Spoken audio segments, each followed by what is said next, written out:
This meeting is being recorded.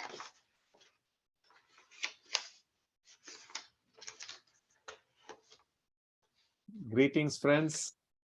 Good morning in the US, good evening in India.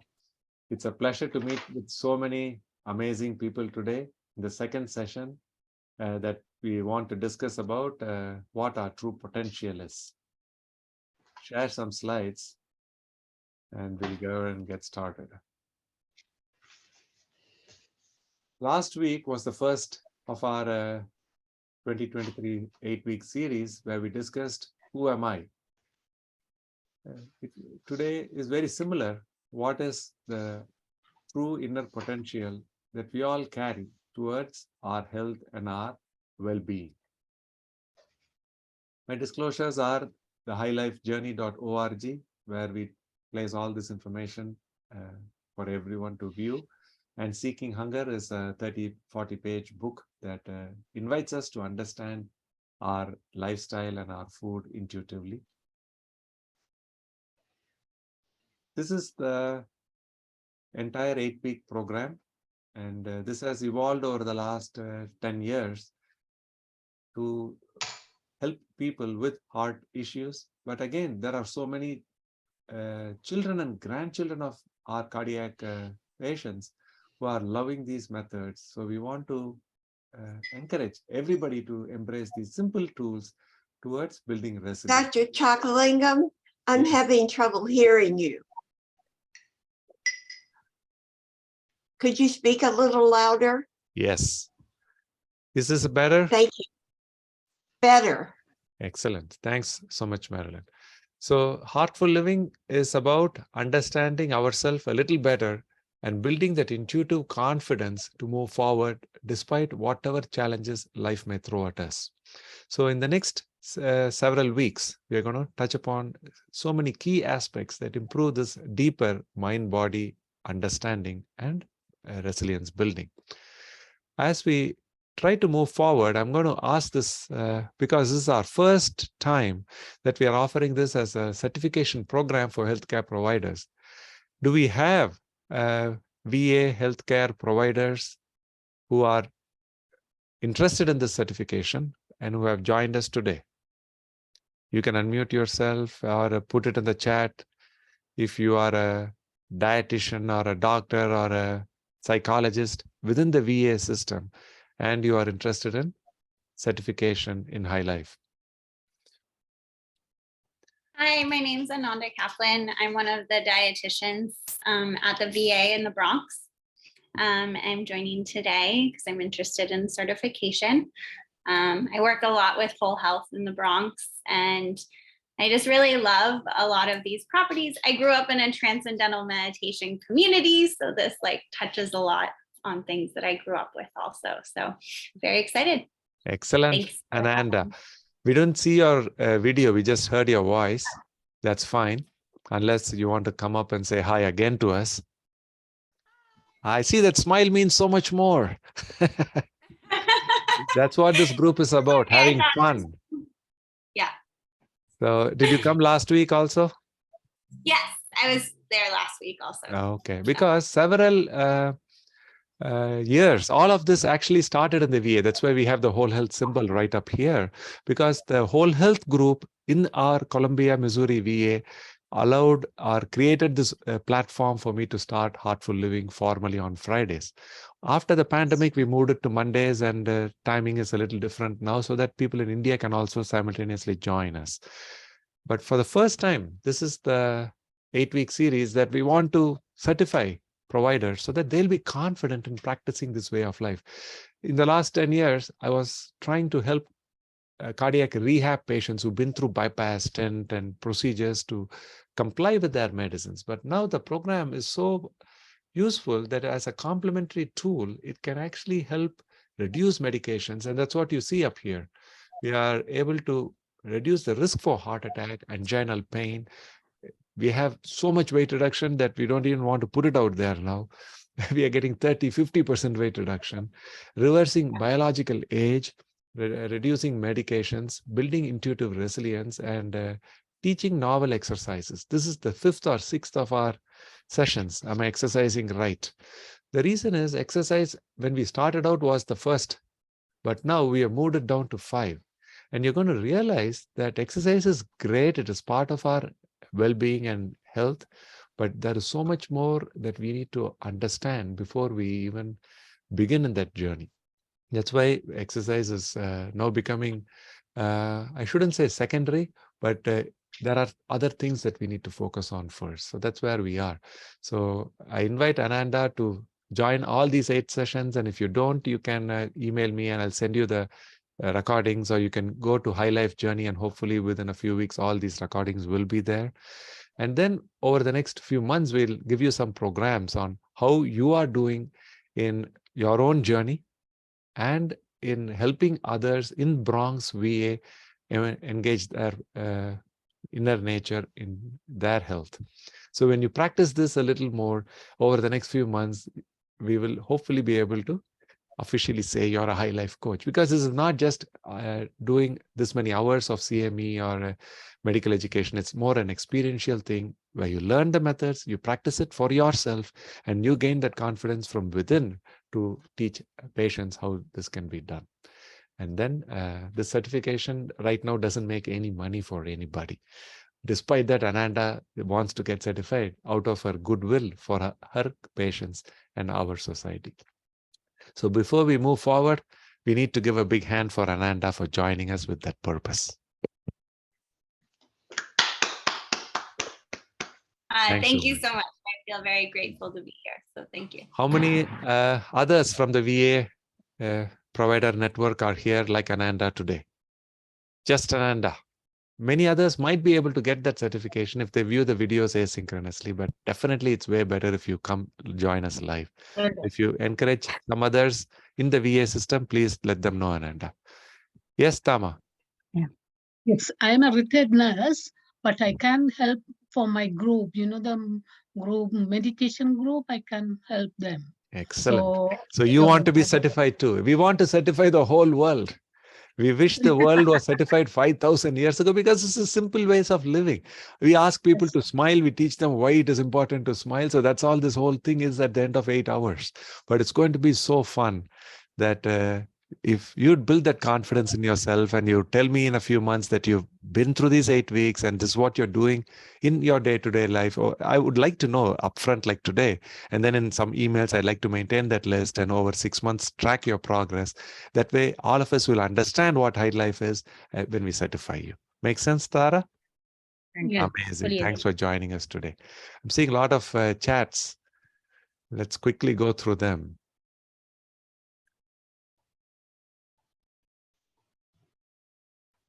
Reshma, would you like to unmute yourself and greet our group if that's possible? Hi, Dr. Chucklingam, Miss Reshma. Could How you are introduce you? yourself? I'm doing great. Yes. I am a pharmacist from the Tampa VA. You sent me an and amazing email 2 weeks, 3 weeks ago that I did. So I'm so glad to be a part of this, and I didn't realize you were offering certification for this, but yeah, I'm excited to be here and hear more about High Life. So you're a holistic pharmacist, integrative pharmacist, is that right? Can you tell our group what that is? I actually am a pharmacist who completed training in integrative medicine through the University of Arizona. So working on, I'm at the VA, obviously working on developing more programs with integrative approaches to help with health and wellness. So does the VA support your time to practice integrative medication reduction, or does your salary come only by being a pharmacist? So the VA, our VA definitely supports my work in this. It is something that we continue to work on because it's something not standard for a pharmacist practice, right? But the VA is very supportive in my role in using other approaches besides medication therapy to help with, weight reduction and stress reduction and overall improvement of health. See, I spent first 40 years of my life training in how many more medicines and procedures I need to add to make somebody healthier. Now, in the last 10 years, I'm trying to unlearn what I've learned. It's not that I'm stopping medicines. We are empowering people that they don't need those medicines anymore. That's how this program works. I don't think I disclosed my age yet, but some people might have done the math. Okay. So this is what High Life is. It is cardiology because that's what my training is. It is a lot of positive psychology because that is where we will actually make the transformation from disease management towards holistic, integrative solutions to chronic diseases. So positive psychology is 80% of High Life, I would say. And then mindfulness, meditation is a significant aspect. Siddha, self-inquiry, aspects of yoga are so simple methods that reinforce this, allowing our patients more and more freedom over months and years of being in High Life. So this is the gist of our program. There was one other person who had texted saying she is also a VA provider. Zach at the Tampa VA, would you like to say something? Yeah, can you hear me? Yes. Hey, there we go. Yeah, I work with Reshma here in Tampa, VA. Excellent. Didn't know she was doing the training with me. I didn't know we were both doing this training, so it's kind of good to see a familiar face. But oh, I don't have my camera. Are you a on yet, sorry. pharmacist too? Nope, I'm a whole health coach. I listened to you speak back a couple months ago in one of our diffusion trainings, and it just got me interested because it was one of those things that I wanted to learn for myself how to do this, but I want to also bring it to some of my patients too. So Excellent. looking at, excited to see what we I'm have to so go. excited because when I work with an individual patient, I'm making a difference for them, hopefully their family. But when I work with providers, we can make that benefit 1,000-fold more. So thanks so much, our Yeah. friends in VA system, for joining us today. So And now, I got your book, and it was a good little read. I just want to let you know it was. I like it. It was short, simple, but it got to the point, and I'm gonna add some of that stuff into my daily life too. So wonderful, wonderful, Zach. Glad you like the book. And it's deliberately in big font because many of my patients have challenges reading small print. So that's why we want to encourage everybody to read this. That's why we made it available like that. So now, Willie's story, I'm going to just show what this graph is saying, and then I'm going to give the mic to Willie. This is our friend who came to me at the end of 2020. At that time, you can see his weight was around 156 kilograms. And what I'm showing you here is in the first few months, he lost so much weight that we published this as a medical journal so that doctors will be inspired. This happened within 3 to 6 months. And now his journey is only continuing. And currently, he's been with us for 2 years.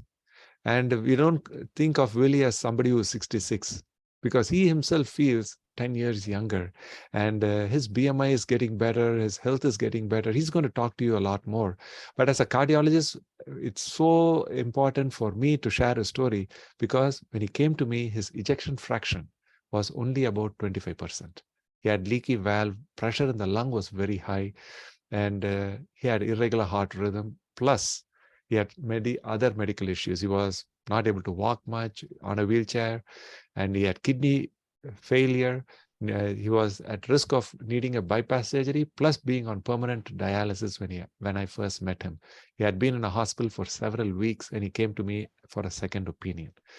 And his story is so amazing that I cannot say it. He has to tell you about himself. So he's starting here. Yes, Willie. Okay, thank you. First, let me apologize for not being able to do this a week ago. We were having computer problems, and although I was able to hear everyone, you guys could not hear me. So thanks again for giving me the opportunity to share my story.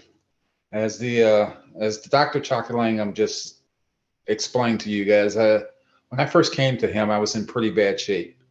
You know, the term I like to use, I was jacked up. You know, that's just jacked up means that, you know, things were not good. I was in a wheelchair. I couldn't walk from the parking lot to his office into the hospital. So at any rate, I went into his office, and the first thing I noticed is he's always smiling. You know, he comes in the door and he has this big smile on his face, and like no other doctor has ever asked me that. I mean, typically you get examined and they say, "Well, here's what we want to do." Well, Dr. Chakalangam's approach was a little different. He asked me, he says, "What do you want to do?" And that, I just never heard that from a doctor. I said, "Well, that's why I'm at the doctor. I need you to tell me what I need to do." And he says, "No, tell me what you want to do." And the first thing I believe I told him was, "I want to live." I just felt like things were so going downhill so far and so fast that I didn't know where I was in my lifetime. I was just not in a good place. So then we started talking a little more, and he started explaining to me how I felt is really up to me. And I didn't quite understand that. I knew I didn't feel good, but it wasn't my choice to not feel good. It was the way I was. It was my lifestyle. It was a part of my eating habits. And he started explaining to me the benefits of eating more healthy foods.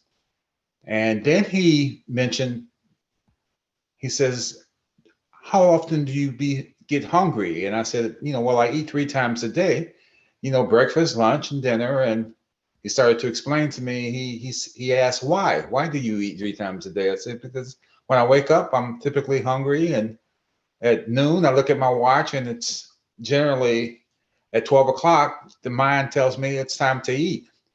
And, and as the evening goes on, my mind also tells me it's time to have dinner." Well, that's the problem. You have to change. He says, I want you to change your thinking. I want you to know that you do not need to be full when you eat. He says, he says, most people think about breakfast as the most important meal of the day. And then he started explaining to me that most mornings he didn't have a breakfast. He might eat a piece of fruit and then he mentioned this thing called seeking hunger. Now, if you think about it, the last thing in the world you want to do is be hungry. But he explained to me that hunger is good. And I looked at him like he was crazy, It doesn't make sense for you to be hungry and think that that's going to benefit you. So to make a long story shorter, I left his office for the first time, and he gave me some hints and tips on how to start eating more vegetables and to understand that when I eat, the goal was not to eat until you're full. The goal is to eat until you're satisfied. And there's a big difference between being satisfied and being full. And I didn't realize that at the time, but he was absolutely right. I started eating more vegetables. I started eating more fruits. And as you saw in the graph, the weight just literally fell off. I mean, every week I was losing, 5, 6, 7 pounds. And then as a month go by, I've lost 20 pounds. As another month go by, I've lost another 10, 15 pounds. And from the time I started to I'm sorry, I have a light here. Okay, at any rate, from the time I started to now, I'm close to, I've lost about 70 pounds.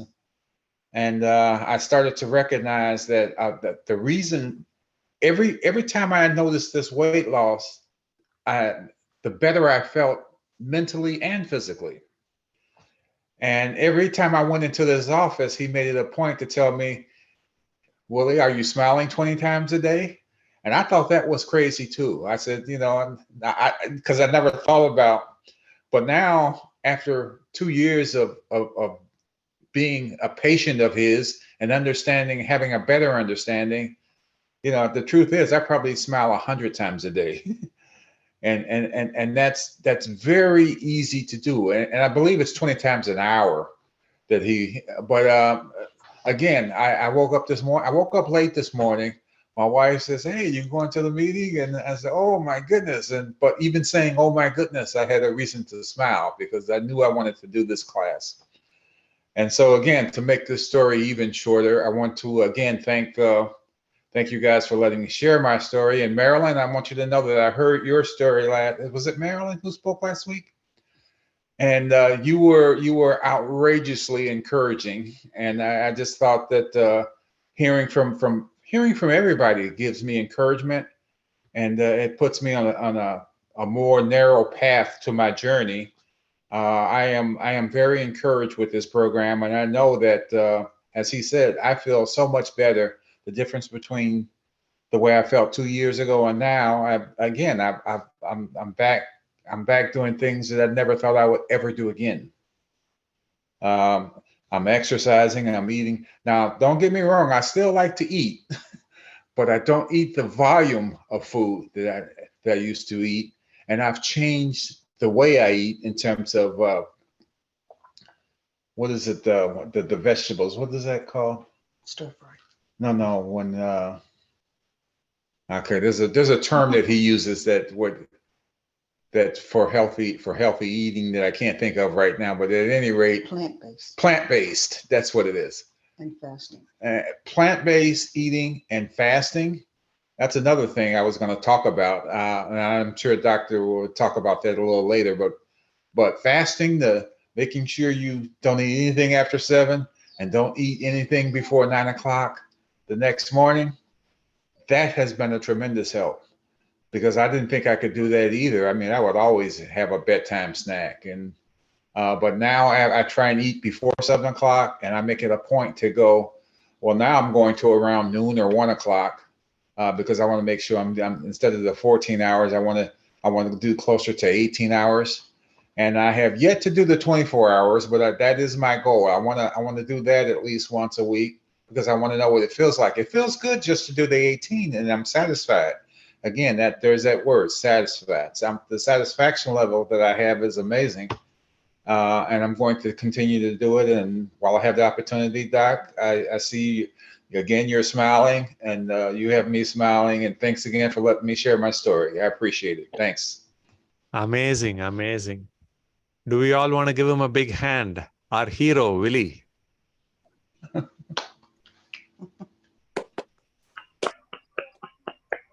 Last week, we met Marilyn, who has heart failure with a stiff heart, diastolic heart failure, which is unfortunately become majority of all heart failure, 60% of heart failure currently in the US. Willie has a different thing. He has a very poor ejection fraction. This is heart failure with a reduced ejection fraction, which would qualify for angiogram, balloon, stent, bypass surgery, if needed, even heart transplant. But because his kidneys had failed, he did not want the risk of the invasive procedures, which were offered at a different hospital. That's why he came to me seeking our methods. And the reality is, what he did, not everybody can do. So we are not saying substitute High Life for your pills or your procedures. If you have a doctor, talk to them. Say that High Life is something I'm trying to embrace as my intuitive, deeper lifestyle. And then see how it helps you. Talk to your doctors, ask your pharmacist if you might not need that extra medicines, and they will help you de-escalate, and they may not need that procedures. But for Willie, it's such a dramatic story that his ejection fraction of 25 came up to near normal. Normal is 50, for him it is at 45 within 6 months of being in our program. And his ability to exercise is dramatic now. He can go for miles, I think. And how young do you feel now, Willie, compared to 2 years ago? Your age then and age now?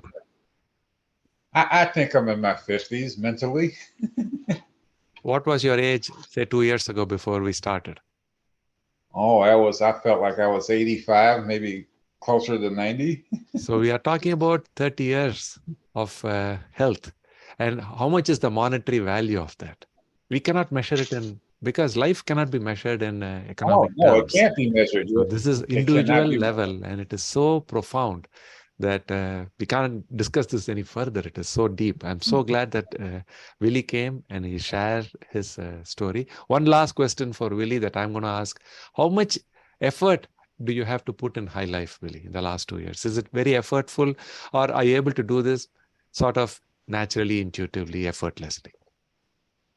Well, initially, it took some effort in the beginning because, again, mentally, I wasn't real sure that I understood the concept of being hungry.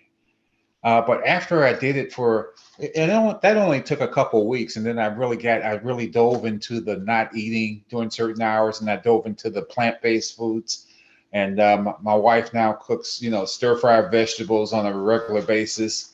And so, today it's not hard at all. I don't even think about it. I just do it. It's becoming natural for me to not eat in the morning. I'll get up, I'll have a cup of tea. But again, I won't eat food until it'll be 1 or 2 o'clock before I have my first bite of food. And again, last week you guys talked about diet. It's not about a diet, by the way. It's you taught me that this is not a diet. Lifestyle. It's a lifestyle change. It's a way of eating. And I mean, last year when you did this class, you had this class. We had grapes, and we ate one grape during one of the sessions. And I remember that because never has a grape tasted so good during that class. I mean, it just, learning to enjoy your food is not the quantity, but just to enjoy the eating part. And again, I'm going to repeat this. I love to eat. I still like a good hamburger. I don't do it nearly as much as I used to. But I enjoy eating grapes or eating fruit just as much. And to equate the two is not a fair statement. Does So, eating the hamburger make you feel guilty now, Willie? Well, I still get pleasure out of eating Yes, foods. you should get pleasure out of it because you earned it. So I don't know if I'm guilty, but No, I you can shouldn't go feel now. guilt for anything. What happens though, Doc, if I go to a restaurant and I order a hamburger, I eat half the hamburger, and I get a little to-go box now, and I'll have that, later on. But yeah, but I don't feel guilty yet. I don't know if I'm supposed to feel guilty. I actually feel No, good there is when I no eat. guilt in high life. Everything is celebration from this moment. Everything is celebration. Excellent, Willie. Thanks so much. I'm sure there are 100 questions people want to ask, but let's do that quick meditation and some of my slides, and we'll see how much time we have left. I have only like 15 slides. But before my slides, I thought we should do that couple of minutes of meditation. Last time we discussed or experienced gratitude. So today you feel that gratitude. I hope through the last 1 week, since last Monday, you've been practicing that experience of gratitude. It's not just a thought, it's not a feeling, it's a deeper warmth which should allow you to get out of the bed in the morning. You wake up, that doesn't mean you leave the bed. Let that warmth move you out of your bed in the morning, first thing. Anything you're grateful for, okay? And that will allow you to smile 20 times every hour. People asked, what is this deal about smiling? The smiling is an external affirmation of our inner happiness, our acceptance of reality. So many bad things are happening in this world. You just have to turn on your television to know. I don't have to go in details. Everywhere there is so much stress, anxiety, war, earthquake. And then how do we smile 20 times? Are we silly? No, it is not out of our own selfishness. It is out of a deeper acceptance and gratitude for this opportunity to be alive. And before the pandemic, people had little bit of doubt about what this question was. But now, since the COVID virus has taught us that life is not for granted, majority of my patients, when I ask this question, Doc, I am grateful to just be alive. That realization this virus has given us, that life is not to be taken for granted. Everyone living today has survived this pandemic, at least till today. So that alone is good enough reason for us to be grateful. And about this 20 times an hour smiling, the math started when we were all children. At the age of up to 5, 10, we all smiled 40 times every hour. That is our original inner nature. And then we got into schools, education, busy life, seriousness. And then that 40 drop down to 1 or 2 smiles every hour. 40 to 1. From 1, I'm asking you 20 times more, 20 smiles an hour, but that's still only half of what you did as you were growing up in this world.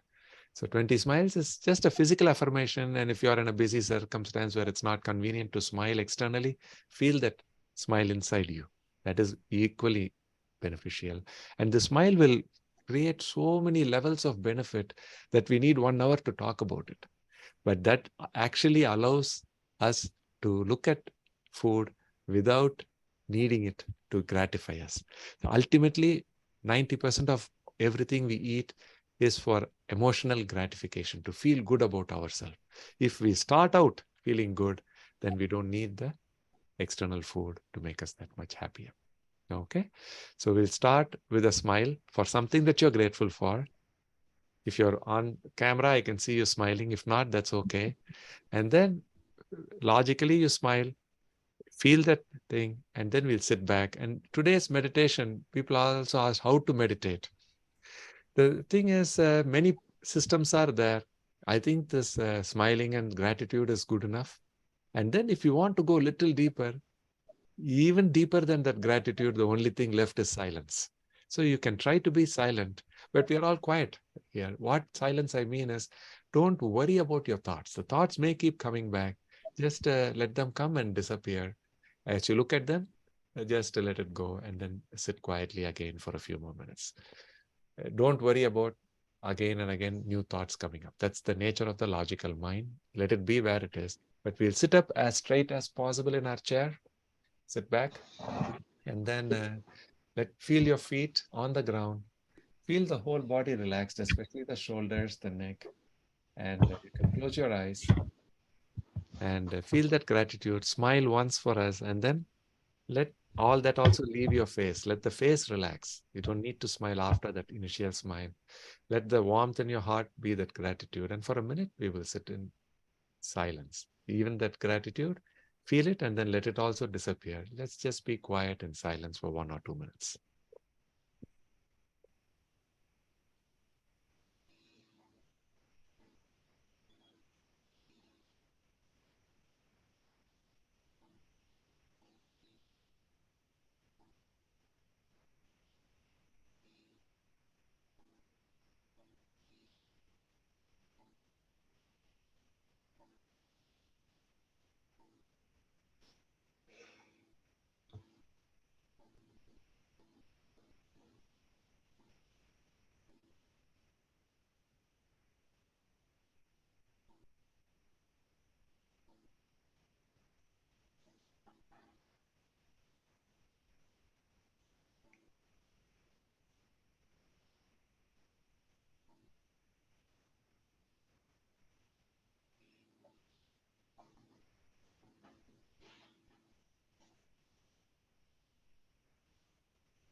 You can rub your hands like this, warm them up.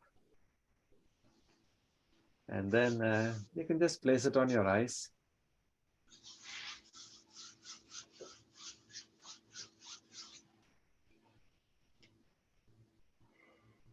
I thoroughly enjoyed that.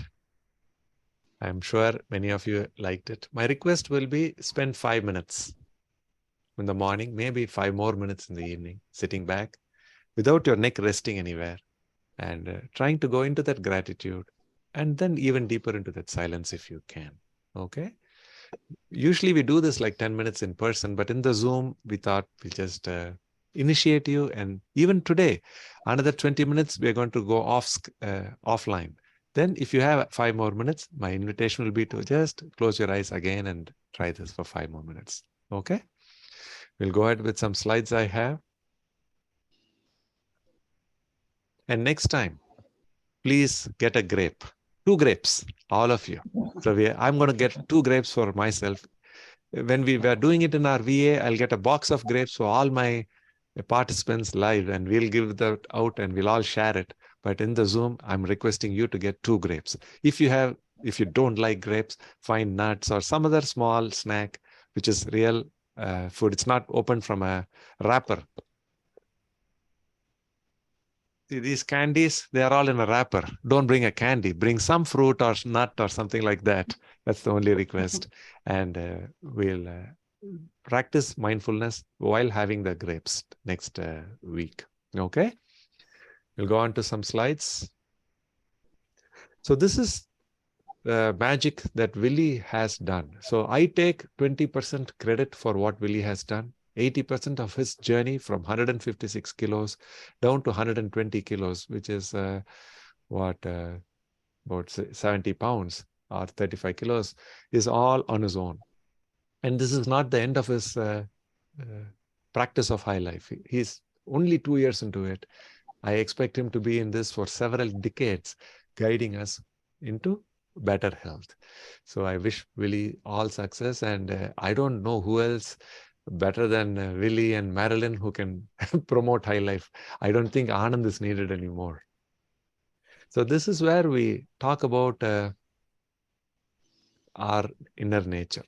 See, the conscious self, I'm Anand Chokkalingam, a cardiologist in Columbia, Missouri. All this is in the top 10%. Deeper down, 90% is separated through a subtle barrier. Our willpower, thinking, logic, everything comes in the top 10% only. Anything we do out of these efforts. Our emotions, values, and habits are deeper down, but I'm not too worried about those things. We are not going into those things in high life. What do we really tap into? We tap into the core of consciousness itself, where gratitude resides. So we tapped into it twice, last Monday and again today, and 5 more minutes. In 20 minutes, I want you to tap into that gratitude again. And creativity. We'll have opportunities to talk about that in the next few weeks. See if you can mute yourself. I'm hearing some background noise. And this core of consciousness, we use the heart mnemonic. Start out every day being a little more humble. Whatever we've accomplished, being humble allows us to move through life and connect with our subconscious so much easier. Connect with empathy with people around you. Genuinely show interest in the well-being of others. And let me see if I can go in and mute people.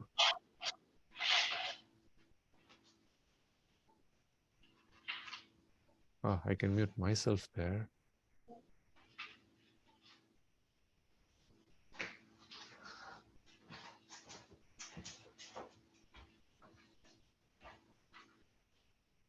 Yes, I think I've muted everybody.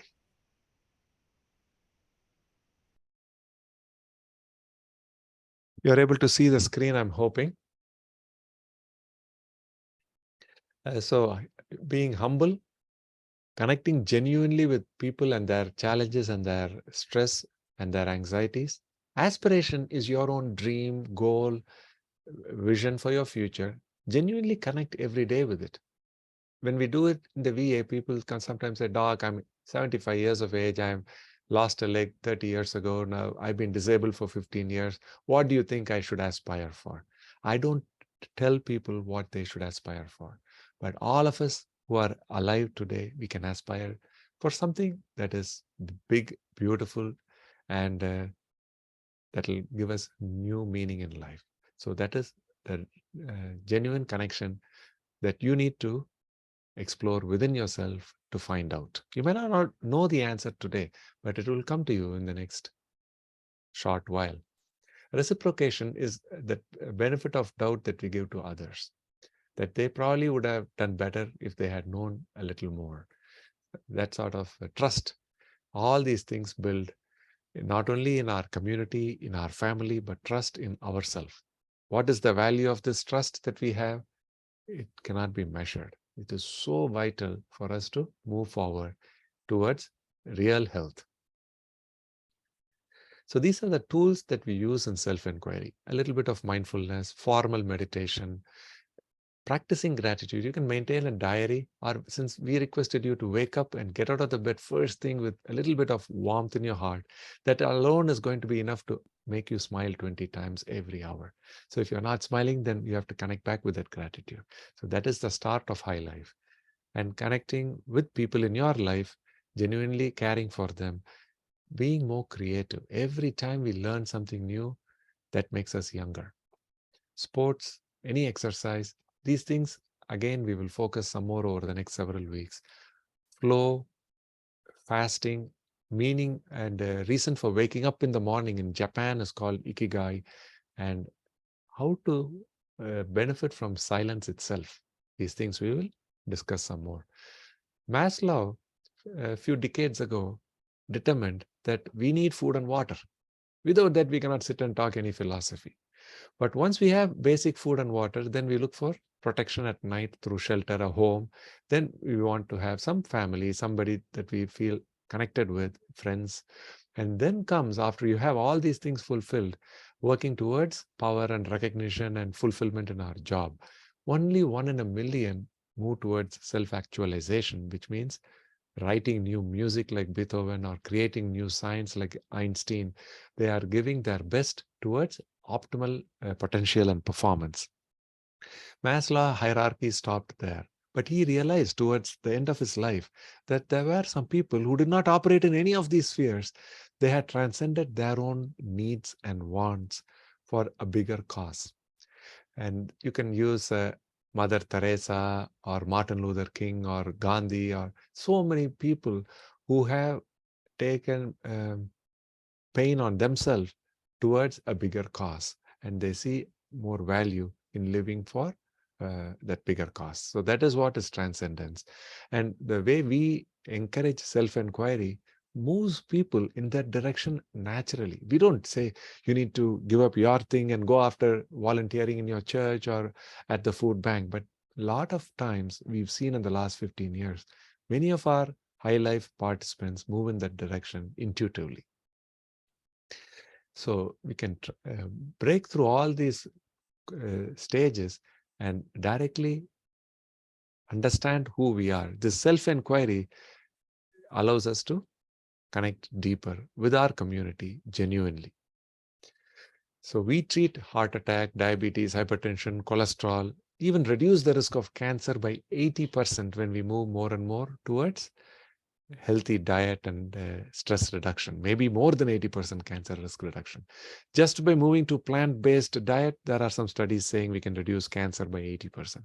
We are not doing anything called plant-based diet or intermittent fasting. We are doing a lot of things put together, but most of it is not done by me as a prescription. It is done by you as explorer of this intuitive way of life. Then we can prevent or even treat anxiety, depression, stress, burnout. For doctors is a huge deal now, and reduce the risk of lifetime dementia. This is becoming such a huge challenge because society is living longer and with chronic diseases for several decades. The dementia risk, vascular dementia, is growing so much in our society throughout the world. But the true purpose of high life is to experience our family and friends deeper, perform better at work, genuinely be fulfilled in happiness, have confidence and trust, optimism in our future, and actually feel energized. All of this is the byproduct of self-inquiry. So an example of that is Kulfi. He came to our home 2 years ago. He is very comfortable, very small puppy 2 years ago. Now he's grown up some more. And being comfortable in our own space is okay. But then consciousness is not just being safe. It is about moving to experience the outer reality, our inner nature, celebrate life in its full spectrum of colors. So he's thoroughly enjoying the sunset.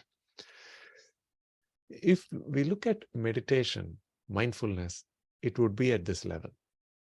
But at high life, we go one step further towards uvagai, which means extreme happiness, which does not even need a logical basis. This Uvagai concept has been there for 5,000 to 10,000 years in our yoga tradition as the ultimate goal of practicing self-inquiry. So how does the school fee practice Uvagai? I'll show you.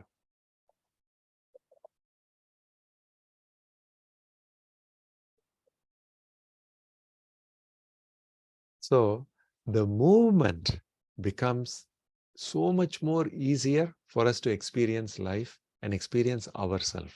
I'm not asking all of us to start running in the snow today, but explore life from within as your reality. That is what we are inviting you to understand consciousness. So Ramana Maharishi, he's considered a recent master of self-inquiry because 80–90% of his teaching was in silence. He would just sit quietly. People would go get his spend time with him when he was meditating and come away enriched spiritually. So this self-inquiry transcends all languages, religions, and it's so direct experience of life itself. This is my granddad, Parasiriyar Anbalagan, whose 100th birthday we are now celebrating. He died 2 years ago.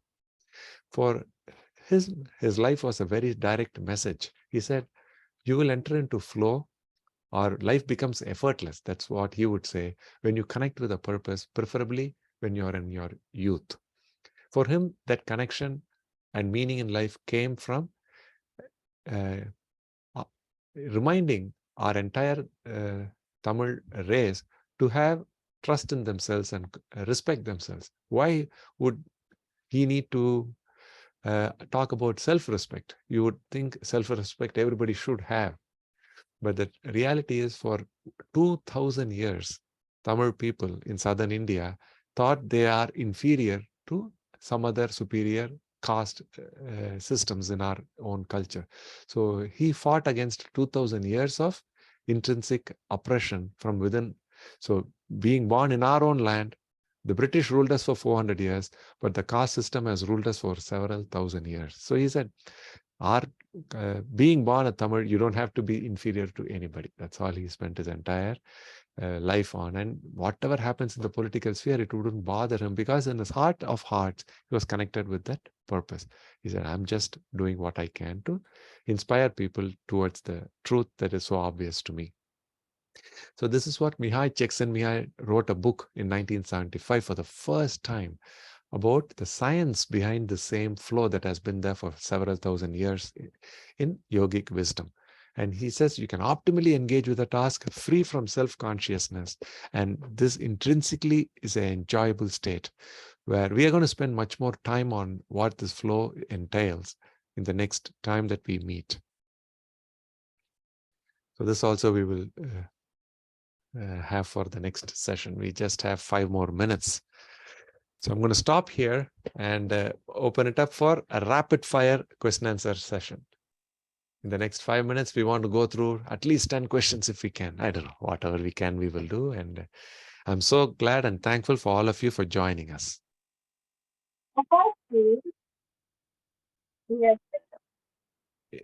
You can unmute yourself and talk. We can't hear you though.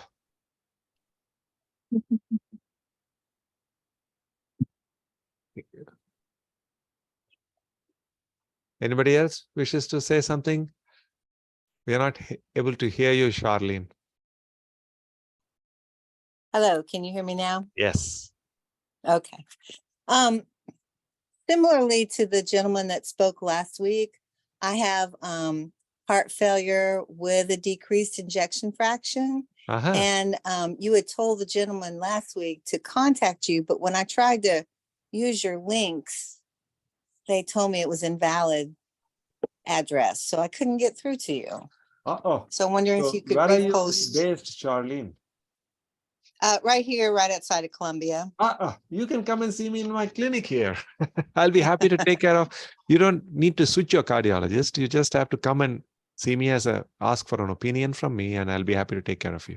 Just call the university hospital and ask to see me. That's all. And then when you come, if you can bring your records, I'll be so happy to give you one-on-one advice. Excellent.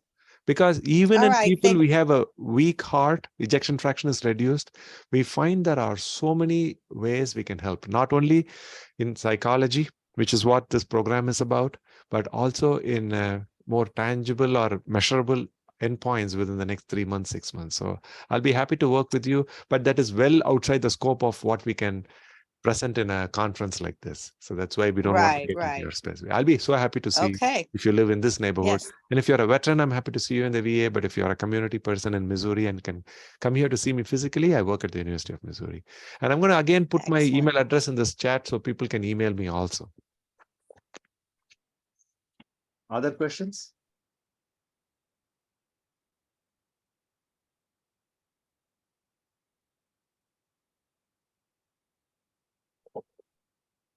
People can unmute yourself. We have another few more minutes for your questions and discussions.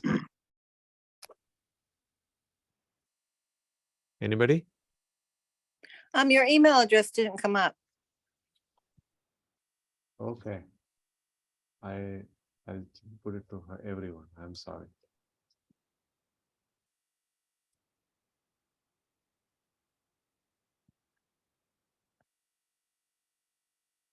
There we go. Thank you.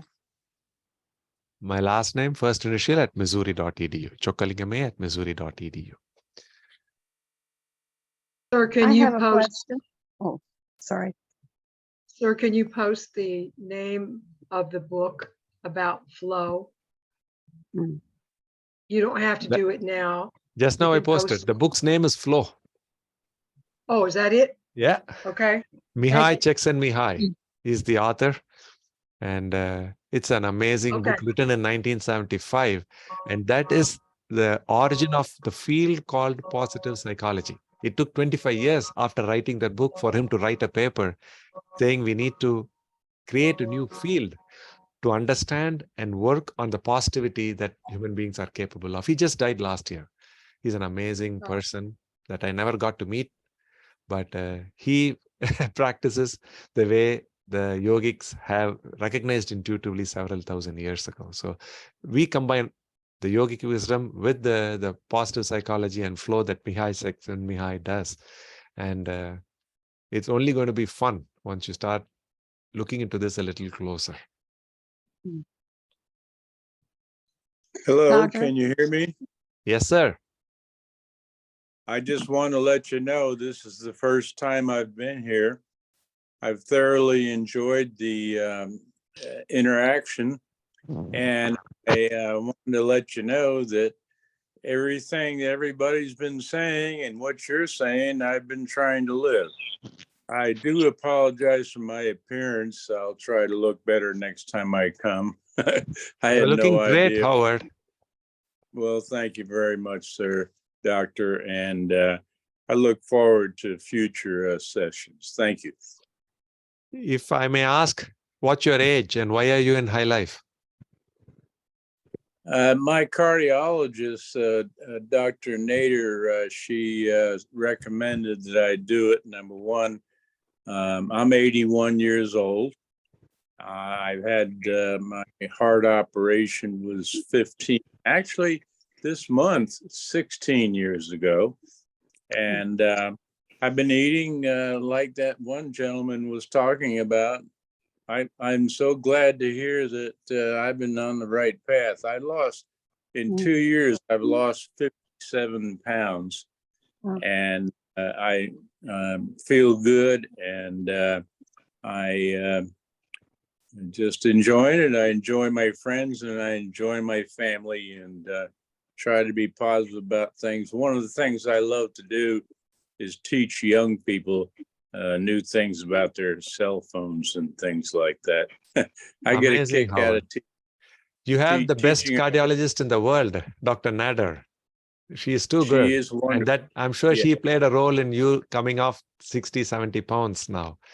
In the next few years, it's only going to get better for you since you're Yeah, joining thank us too. So glad you I joined. appreciate it. Thank you.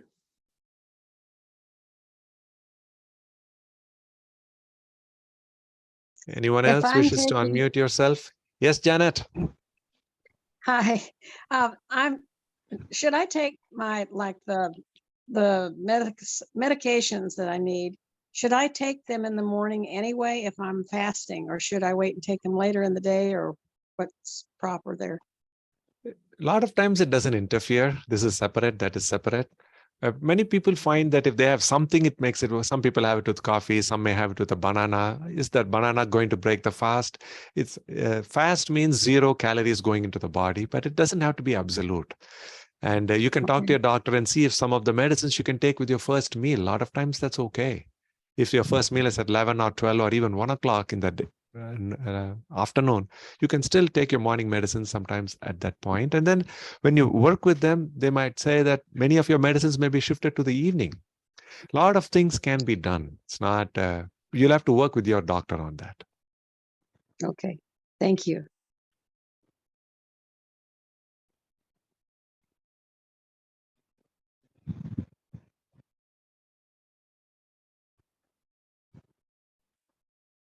Yes, Tara and Tama, you've raised your hand. When we are taking the insulin, when I am taking the insulin, is working for 12 hours period. So how can I intermittent fasting? How can I take that in between the intervals? So the question is, you're on insulin injection and you're wondering how to manage this with that. So for that, we need one-on-one guidance, but it is possible. We have to cut the insulin down and we have to monitor the glucose levels. The key thing is to make sure if it is type 1 diabetes, we don't want intermittent fasting at all. But if it is type 2 diabetes and we feel there are some specific targets we can reach in 3 months, 6 months, then we will work on a plan that would be specific to you. So it's not that easy to generalize. Because most endocrinologists are not comfortable prescribing what we do. And we've done this now for 15 years. We have people on 400 units of insulin now needing 10, 20 units of insulin. But that's the final result. You cannot just say, I'll cut down my insulin required dose by 95% and I'll be okay. That's not how it works. It takes months of working one-on-one to achieve that. But it is a lot of times possible in type 2 diabetes. And type 2. Excellent. A very important question. So we don't recommend any fasting for people who are pregnant, who have advanced liver disease, type 1 diabetes. We don't recommend fasting. And anybody with eating disorders, we don't want them to fast. Yes, sir. Normally it is said, normally it is said that you should not miss the breakfast. But you are telling it can be shifted to noon or evening like that. They say eat like a king in the morning with energetic. Even in Air Force also, for fighter pilot, safety instruction first is can have a good energetic and good breakfast. Yes, that is fine. If you have the opportunity to take that ownership for that breakfast, then you can decide whether you can give up the lunch and dinner or whatever else you need to do towards overall calorie restriction. So at the end of the day, calorie restriction is the big theme where we decide how many calories our body needs and move in that direction. But whether to skip breakfast, lunch or dinner, the difference is not that big a deal. If you want to do it the right way, the best meal to have might be breakfast. But for people who are practically finding it hard to prepare an elaborate breakfast, it's okay to skip the breakfast and move. We don't use the word skip. We want to intuitively eat right when we are hungry. So we use that type of wording. So we are not skipping meals. Skipping meals is not a good idea. The body doesn't understand what's going on, so the gastritis develops. But in high life, in the last 15 years, not one single patient developed gastritis. So it is because they are doing it up to 24 hours comfortably, but first the intention is in the right place. It is not something that happens casually because I'm busy, I don't eat. No, they take importance for the food and they choose to not eat that day, and they want to see how long they can stay in that 20 smiles. That is the real deal. Okay, does it mean that total calorie taken in a day matters? Definitely. That is very, very important. However we do the math, at the end of the day, if we overeat in 1 or 2 meals, then we can hurt our health. So we don't want normally we have said, no, you eat breakfast like a king, then like that, keep on reducing. Yes, that definitely makes sense. Any other quick questions? Yeah, I have a quick question. Yes, sir. So before, generally we'd like everybody to have a chance, but yes, sir, go ahead. Your question, and then we'll go to others who haven't had a chance yet. Howard, what's your real question? quick? Just real quick. I just got an air fryer. What do you think about air frying food? It's a good deal because you don't need much oil. Right. Excellent. Enjoy it. Thank you. Yes. Bala Guruswami wants to talk. Anybody else? It's already Yes, past in the hour. regard- This is Peggy, and in regard to the last question that you answered, and the questions about how much and when to eat, one of the things that I found now is that your body will tell you when you need to eat. You sometimes have to, or I do anyway, stop and actually ask myself, am I satisfied? But the body will tell you when to eat. Beautiful, Peggy. And that's what Marilyn said last week, that she's taking half an hour, 1 hour from being hungry before she puts the food in the body. And that alone has allowed her to come off 25% of her entire weight at the age of 80. So until Marilyn did that, I didn't know it is even possible. Being a cardiologist, I have to be evidence-based. I have to practice what is known as science, but she is the new science. At 80, by smiling and being mindful of what we are eating, she can turn the clock back by 20 to 40 years. That's what she's shown us. A couple of people have raised their hands. By the way, really we are happy that we have to we can reverse the lifestyle as well as reduce medication from a allopathy doctor. Anand, very great. See, what you our high lifestyle or say the better lifestyle can easily make it sustainable by doing the meditation and yoga. Because if you see the Einstein, he was found to be using only around 8 to 10% of his brain, said to the conscious field, conscious mind, subconscious mind, and superconscious mind. These three minds have got infinite potential to give you a best lifestyle. If you do a meditation, it expands your conscious mind down to the subconscious mind, also to superconscious mind. So you can lead a best lifestyle without any ego, and you can reduce the age, you can reduce the tablet, you can lead a healthy life, very good life. So the meditation gives you the best possibility to lead a sustained higher lifestyle. Thank you. Beautifully said. That word sustained is so important, because any diet or exercise program, people sign up within 3 months, 6 months, they give it up and go on to their old ways. So that's why this is a program based on positivity. And today we meditated some. Next week, we're going to meditate with 2 grapes. But then can we actually practice meditation in this high life? It's hard because we are doing it online. But thanks so much for bringing this point, sir. Next time, we will find ways, but the meditation definitely is such a central aspect of understanding who we are and our genuine, true inner potential. Thanks for bringing that up. One other question I see raised up. Next meeting, if you permit for 5 minutes, I am a meditation trainer. All the people can learn practice meditation within 5 minutes. Beautiful, beautiful. We'll talk about it maybe next week or sometime. You can teach us too. Definitely, sir. A very simple meditation. Hello, Dr. Yes. Okay. Hello, Dr. Anand. It was really nice to hear from you, and I thank you for bringing forward all these positive aspects of life. I'm sorry if this was already covered because I just joined in the last 15 minutes, and I see that you were talking about fasting. So is it like how many hours do you suggest that we start with usually? Like, is it as long as we can go, or is it like 4 hours or 6 hours and then gradually build up to 8 and 12 and more? And what's the maximum? The first 2 weeks, we were just having fun. Next week is when we are going into that specific question. But the answer to that is what I personally do. I'm not trying to overcome any chronic illness. I'm pretty healthy. I don't take any medicines at 49 years of age. But what I find really helps me is about 14 to 16 hours overnight. I don't put any food in my body. Once a week or around that time, about 24, 25 hours, I don't eat anything once a week. So that's what I practically do, and it works very well. It took me 3 months to figure it out. Otherwise, it would feel like an earthquake in the first few months, but I would get angry or agitated. But now it's not at all a problem. Comfortably, I'm able to do this. And it makes me more grateful for being alive. That's all it does to me at this point. And it does so many more things, but it's the most important thing it does for me. So we'll talk some more about that next week. So I'm glad you're joining us. Any other quick thoughts Sure, before thank we you. break up? We are past the hour. Thank you.